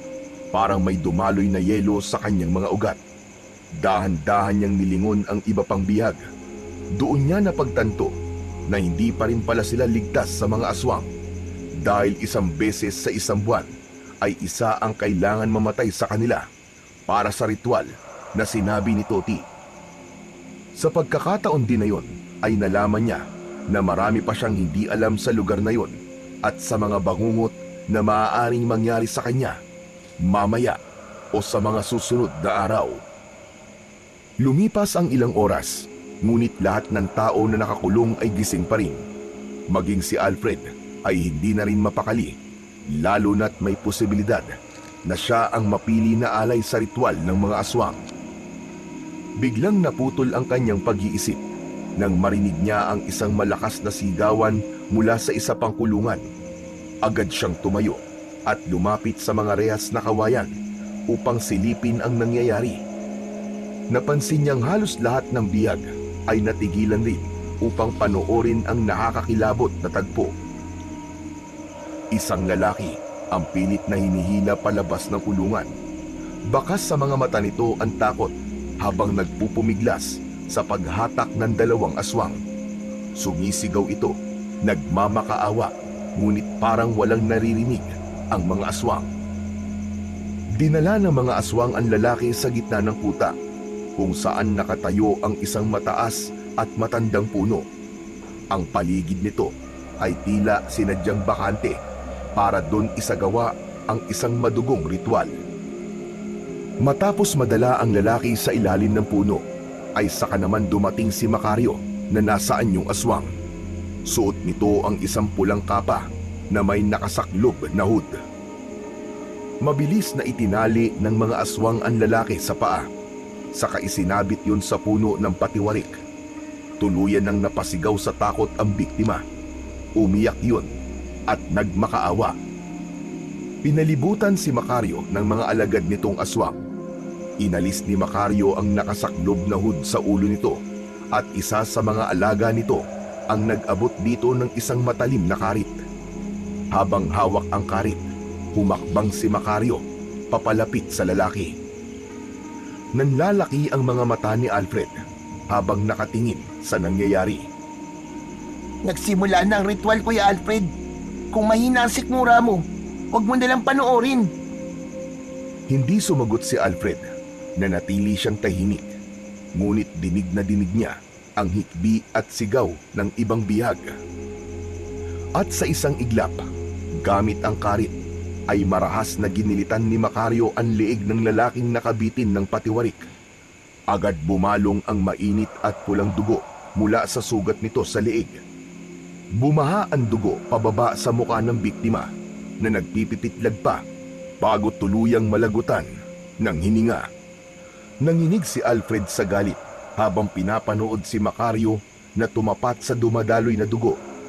Tumingala si Macario at sinahod nito ang dugo gamit ang bibig.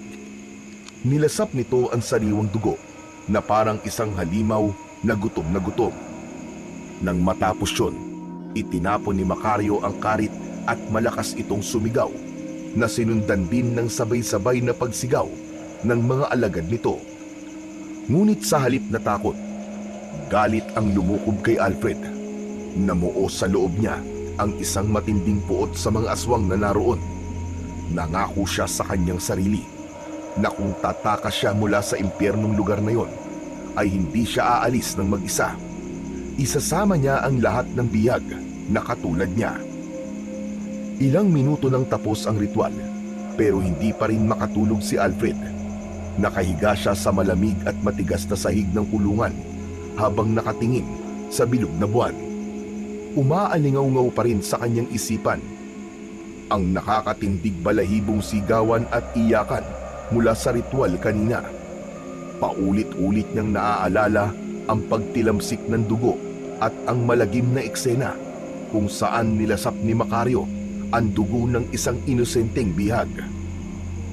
Maya-maya pa, unti-unting bumigat ang talukap ng mga mata niya hanggang sa tuluyan na siyang nakatulog at dinala siya ng kanyang diwa sa isang panaginip. Sa panaginip ni Alfred ay naglalakad siya sa gubat. Pamilyar ang lugar at agad niyang napagtanto na yun ang ipinagbabawal na bahagi ng gubat na ilang beses niya nang pinuntahan. Hindi nagtagal, narating niya ang makipot na daan na ilang beses niyang nilakaran noon. Nagpatuloy siya sa paglalakad hanggang sa makarating siya sa gilid ng bangin. Natigilan si Alfred nang may nakita siyang isang matandang ermitanyo na nakatayo sa gilid ng bangin. Mahaba ang buhok at balbas nito at nakasuot ng isang mahabang damit na umaabot sa talampakan nito. Sino ka? Anong ginagawa mo rito?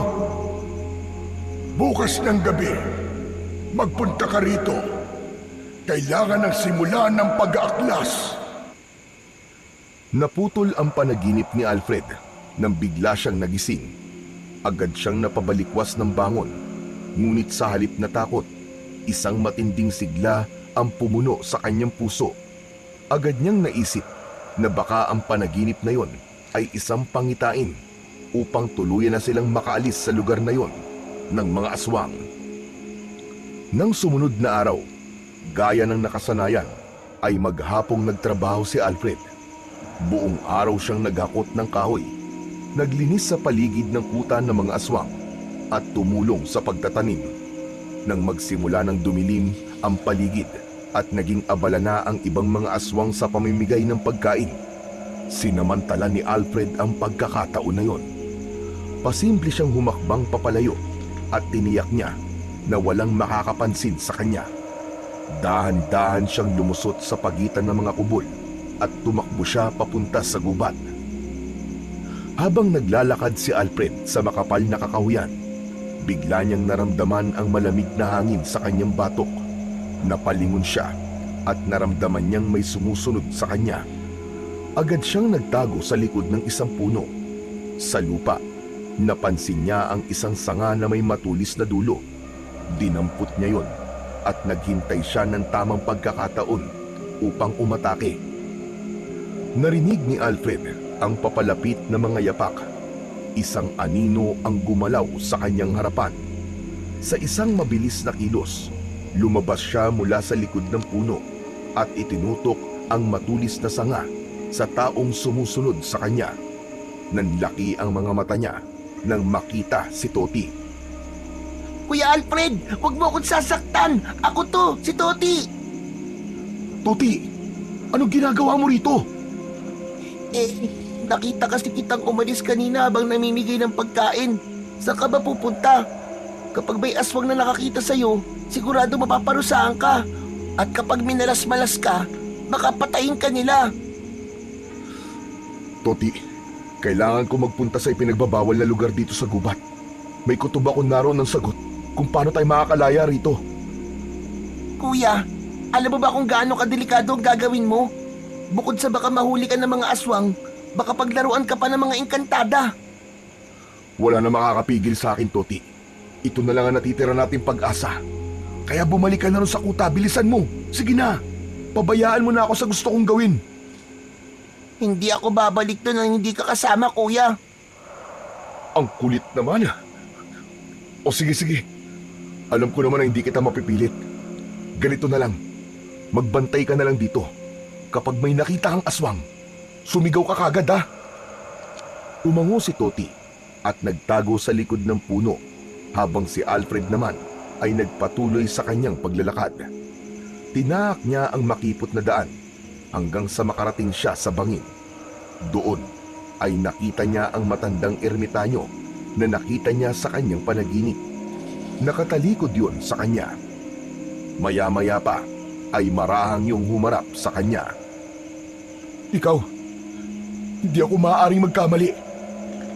Ikaw ang ermitanyong nakita ko sa panaginip ko. Masaya ako na nakuha mo ang mensaheng ibinigay ko sa iyo sa pamamagitan ng panaginip, Alfred. Sino ka ba? Bakit mo alam ang pangalan ko at bakit mo ako pinapunta rito? Naglakad ang ermitanyo papalapit kay Alfred at inilahad nito ang isa nitong palad.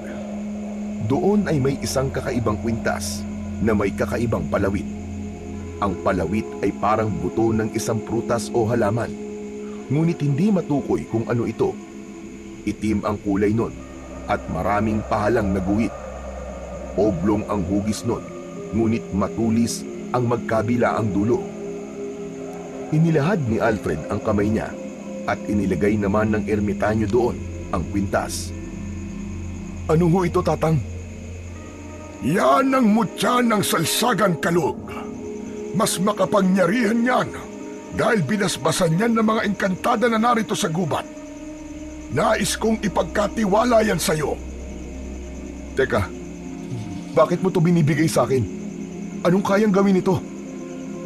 Kapag isinuot mo yan, mapapalakas niya ng iyong katawan, lalakas ang iyong pandinig, at mas bibilis ang iyong pagkilos. Ngunit higit sa lahat, mabibigyan kanya ng tapang na pangunahan ang pag-aklas laban sa mga aswang. Napatitig si Alfred sa mutya. Desperado na siyang makatakas at mailigtas ang lahat ng bihag na naroon. Kaya kahit hindi siya sigurado kung totoo ang sinabi ng ermitanyo sa kanya, ay kumapit na lang siya sa sinabi nito tungkol sa mutya.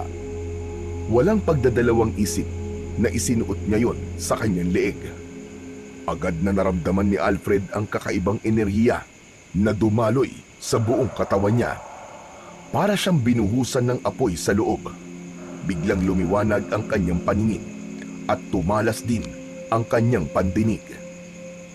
Nakita ng mga engkantada na ikaw ang karapat-dapat na magmay-ari ng mutya ng Salsagang Kalog, Alfred. Sana magtagumpay ka na mapalaya ang mga bihag ng mga aswang.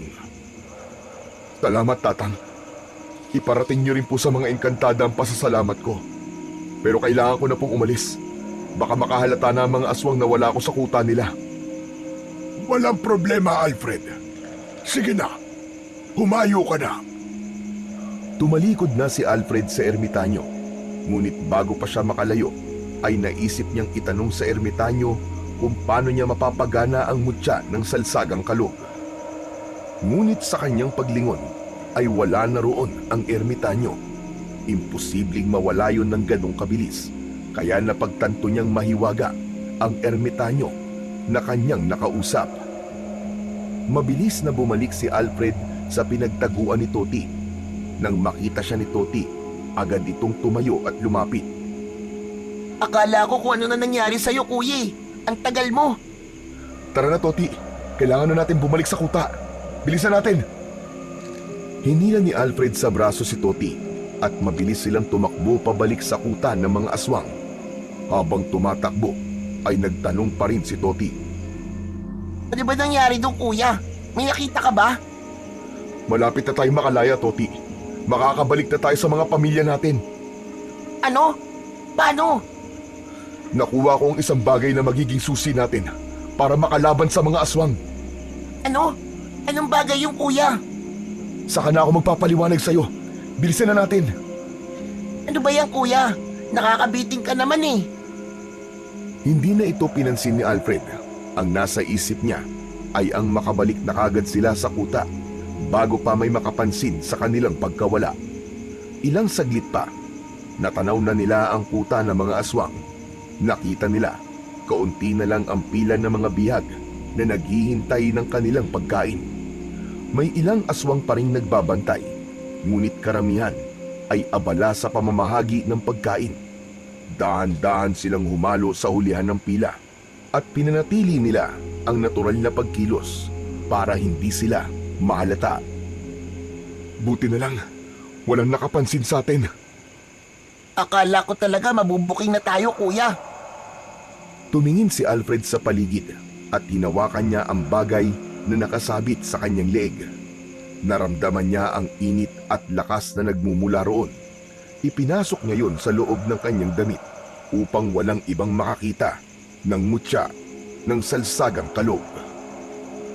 Makalipas ang ilang oras, ay tulog na ang lahat ng biyag sa kulungan na kinaroroonan ni Alfred.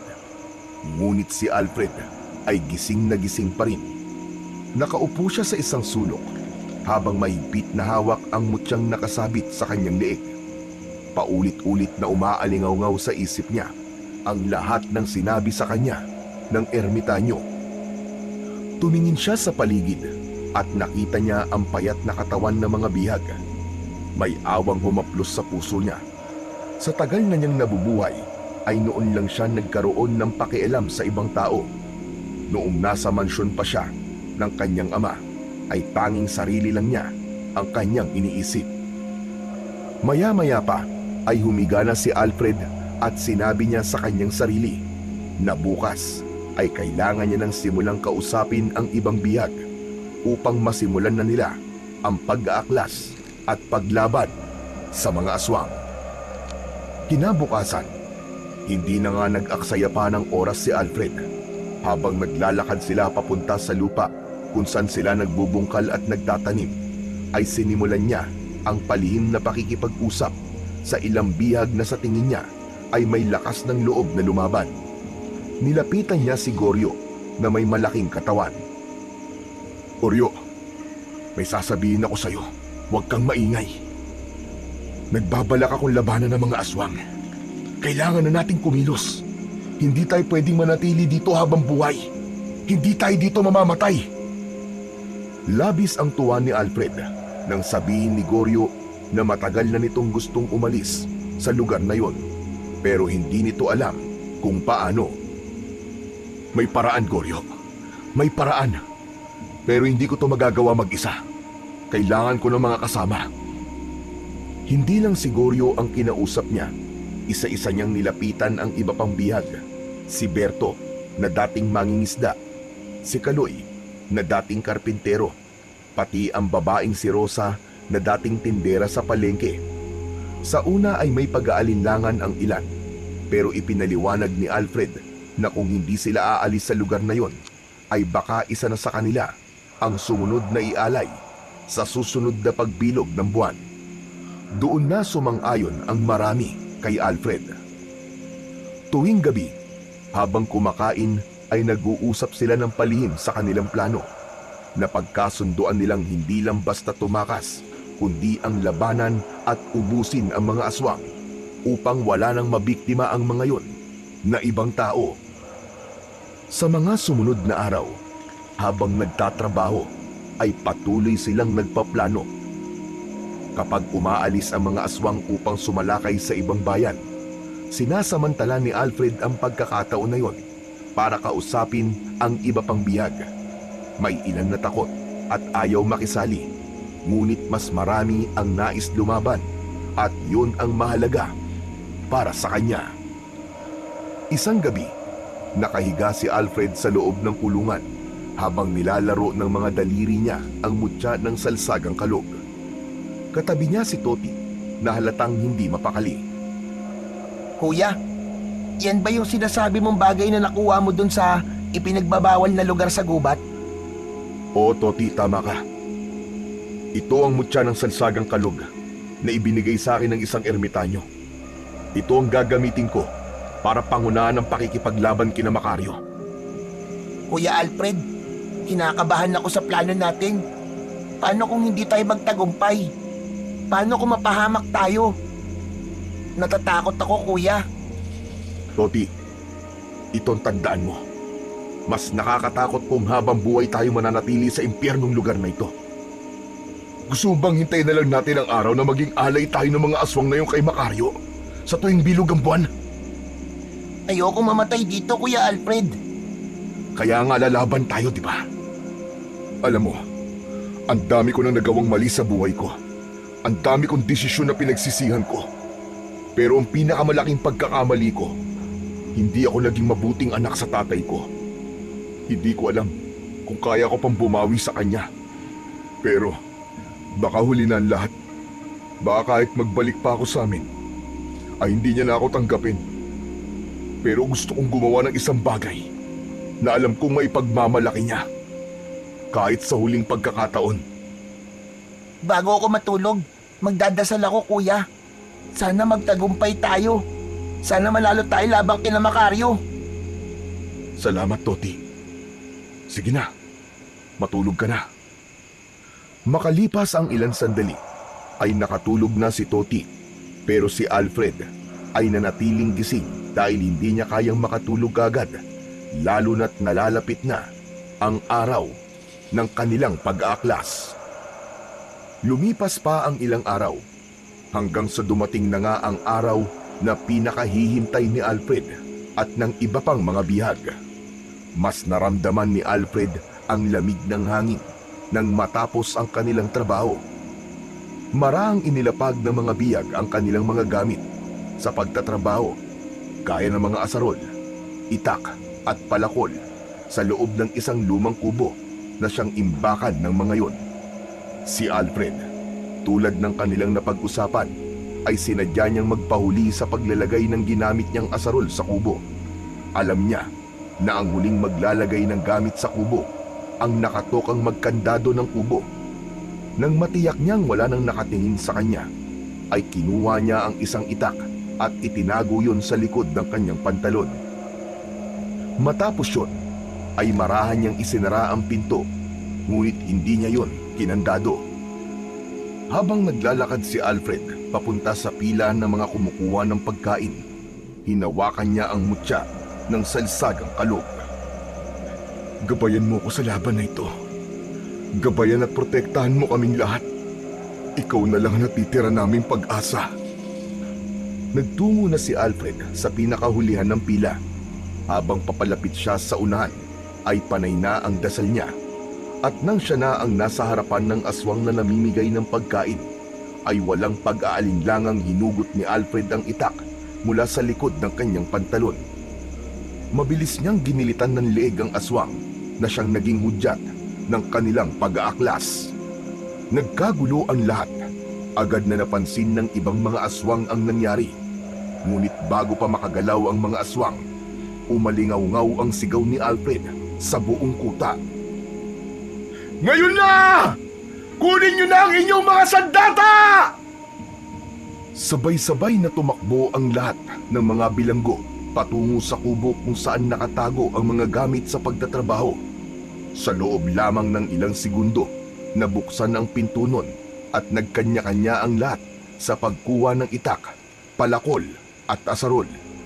Nang makakuha na ang ilang mga tao ng kanilang sandata, ay doon na nagsimula ang digmaan ng mga bihag laban sa mga aswang.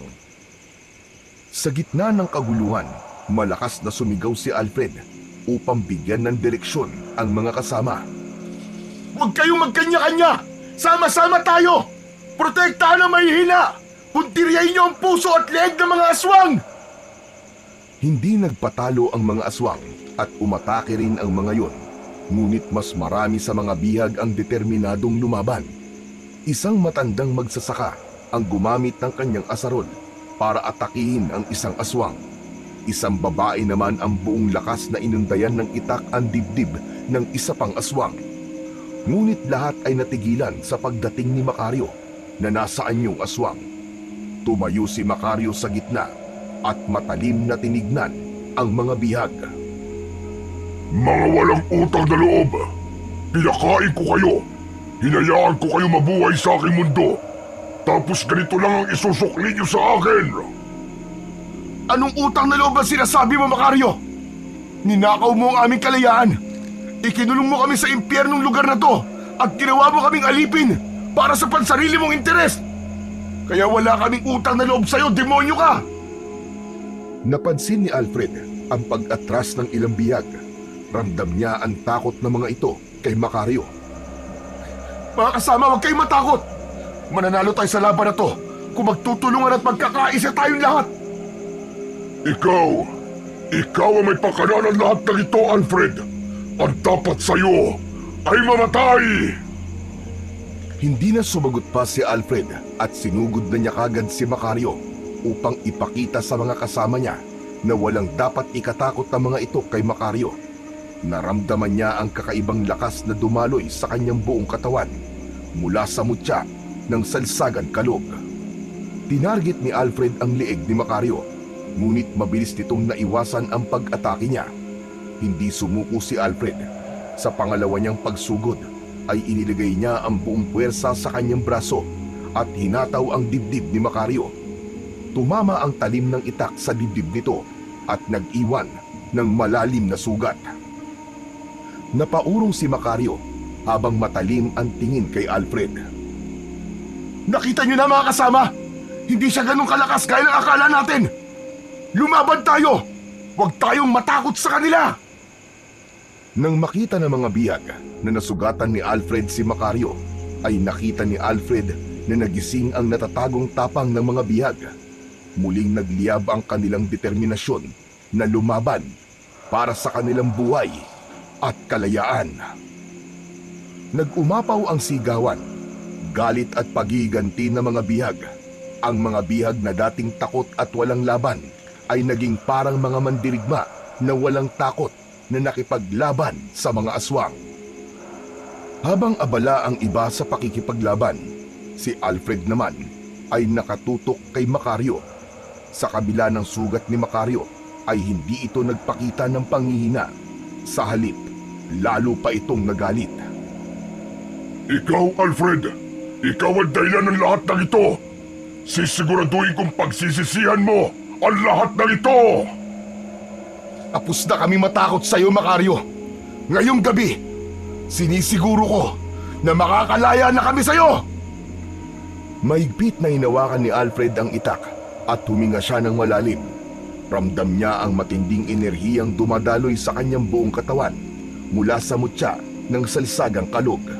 Ang enerhiyang yon ang nagbigay ng lakas at nagpagaan sa kilos ni Alfred. Sa isang iglap, sumugod si Macario kay Alfred. Napakabilis ni Macario at halos hindi ito mahagip ng mata ni Alfred.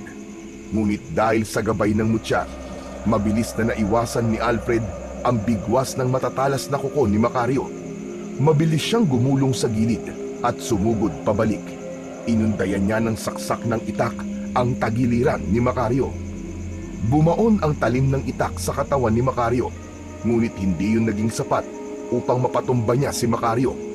Sinubukan ng supremo ng mga aswang na sakmalin si Alfred, ngunit mabilis niyang naiwasan ang pag-atake nito. Mabilis na pinaikot ni Alfred ang itak sa kanyang kamay at muli siyang nagpakawala ng matinding pag-atake.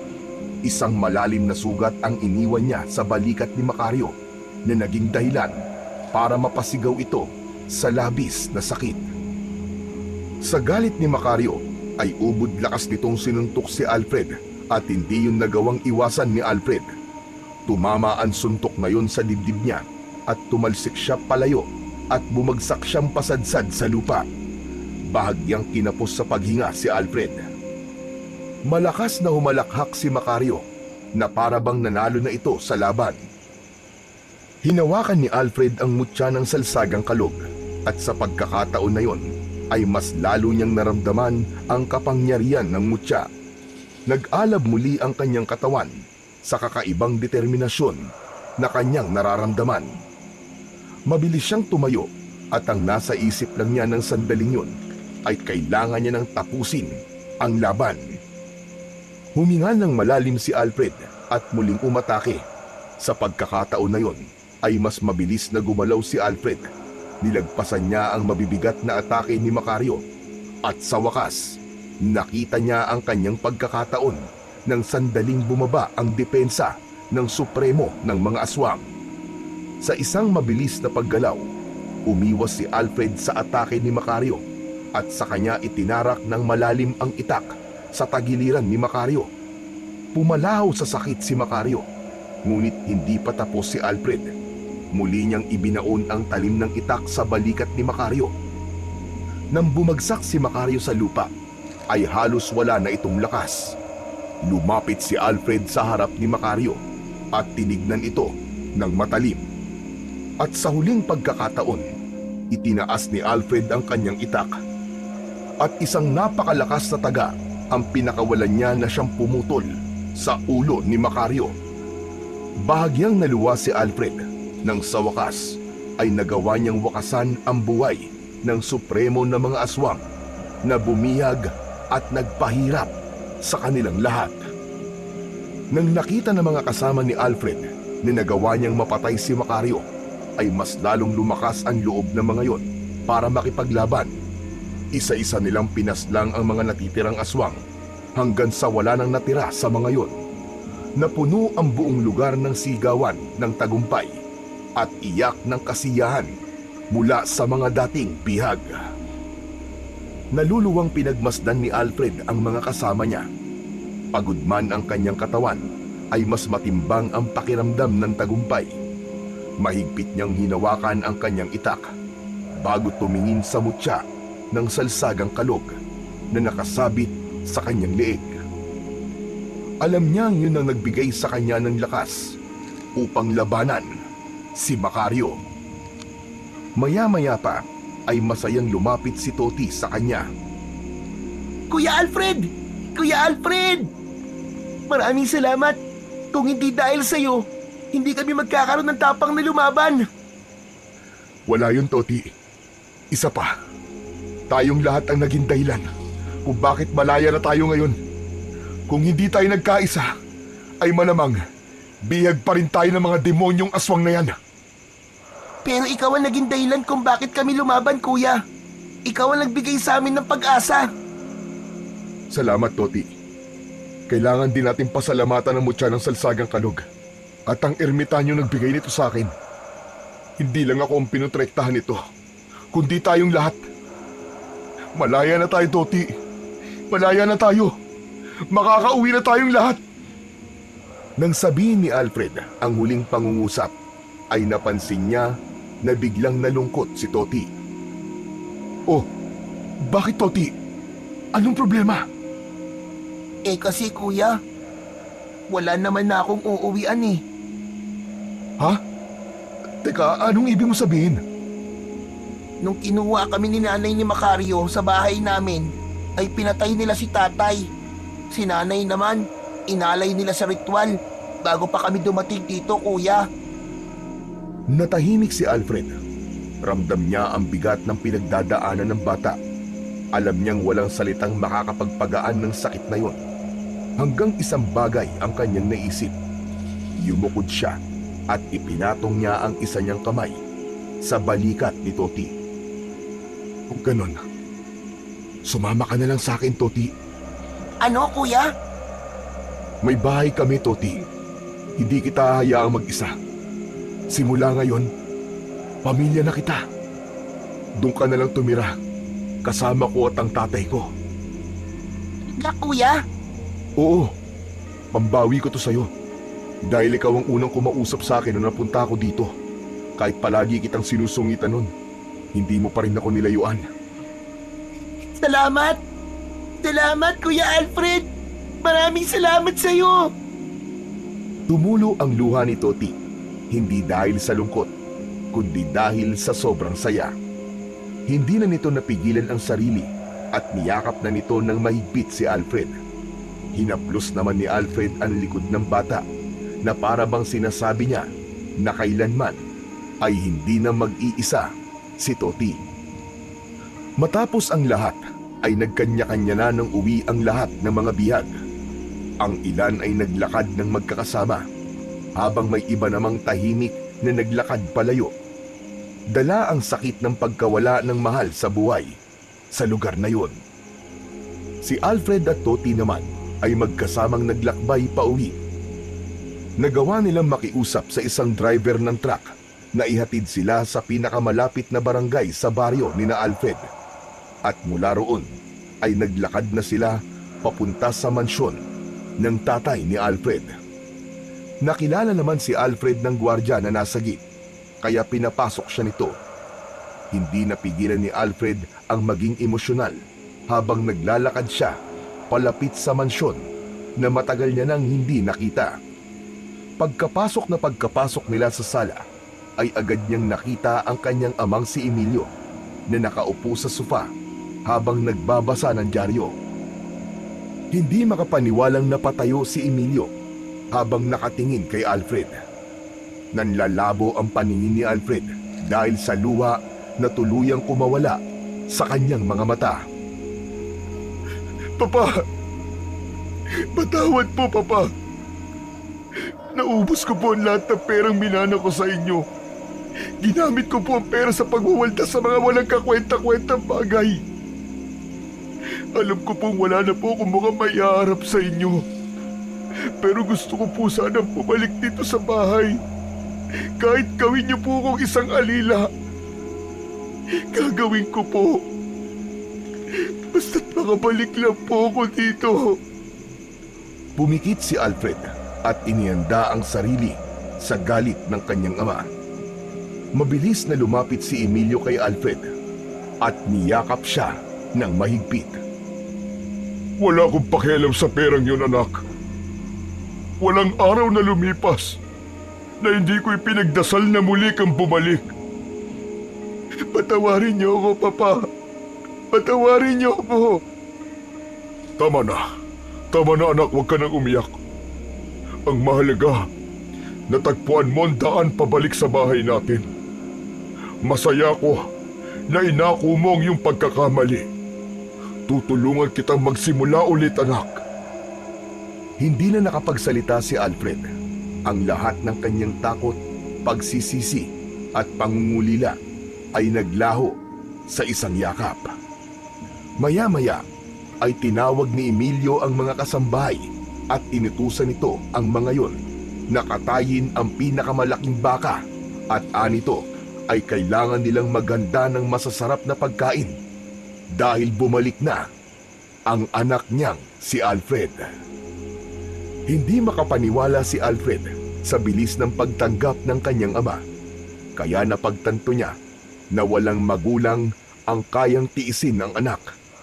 Pero madalas ay may mga anak na kayang tiisin ng magulang. Hindi man kagad natanggap ng kanyang kapatid ang pagbabalik niya. Kalaunan ay natutunan nitong muling buksan ang puso para sa kanya.